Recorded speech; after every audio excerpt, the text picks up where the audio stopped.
Fatou Charon, bonjour. La commission interministérielle de législation vient d'approuver le projet de loi du député Ofir Akounis du Likoud visant à sanctionner les employeurs de travailleurs clandestins. Si ce projet de loi est approuvé par la Knesset, ces employeurs seront passibles de 5 ans de prison.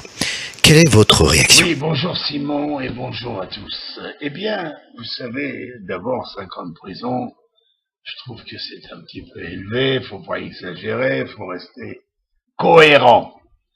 Ça mérite des punitions parce qu'il est évident que les Israéliens qui quelque part cherchent à profiter de la situation de ces infiltrés, ces Soudanais qui se sont installés illégalement en Israël, travaillent pour des salaires qui vont de l'ordre de 50% ou 40% d'un salaire normal. Donc, si vous voulez, il y a des patrons, des utilisateurs d'ouvriers qui profitent d'une façon pas tout à fait normale de la situation et il faut les ramener à la raison. Bon, nous vivons un véritable drame humain avec cette affaire d'infiltrer tous ces gens qui nous arrivent d'Afrique et de plusieurs pays comme le Soudan.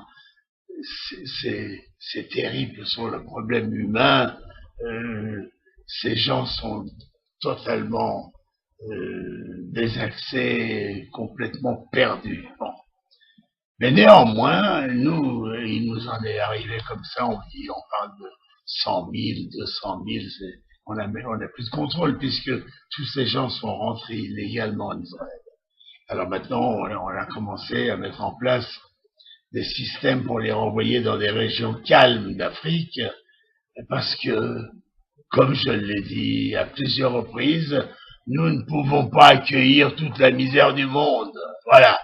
Et Dieu sait que nous sommes nous les Juifs, des gens humains, des gens avec un cœur.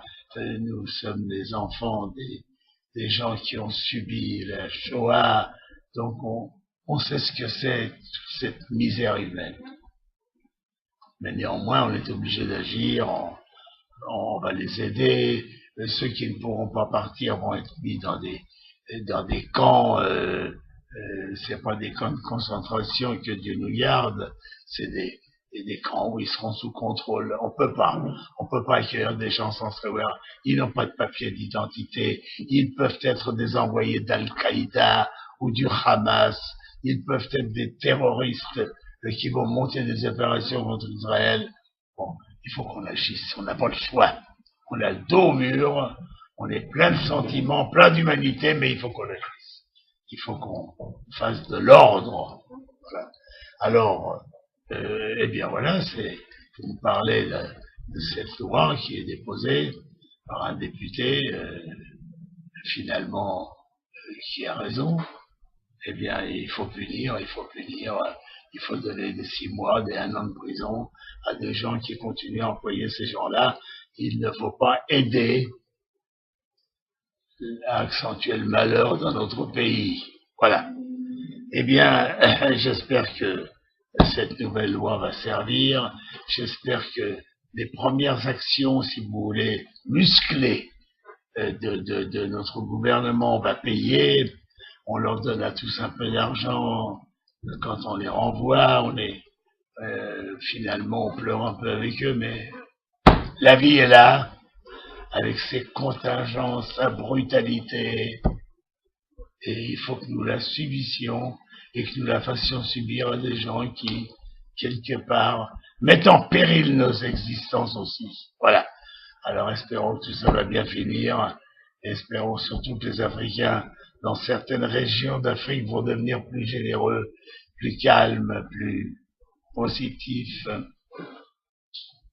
plus raisonnables, et que tout ça va rentrer dans l'ordre. Voilà. Merci à vous. Merci de votre attention. Dizengoff Center, l'espace commercial le plus vaste et le plus diversifié d'Israël. Dizengoff Center, une destination à ne surtout pas manquer lors de vos prochains séjours à Tel Aviv.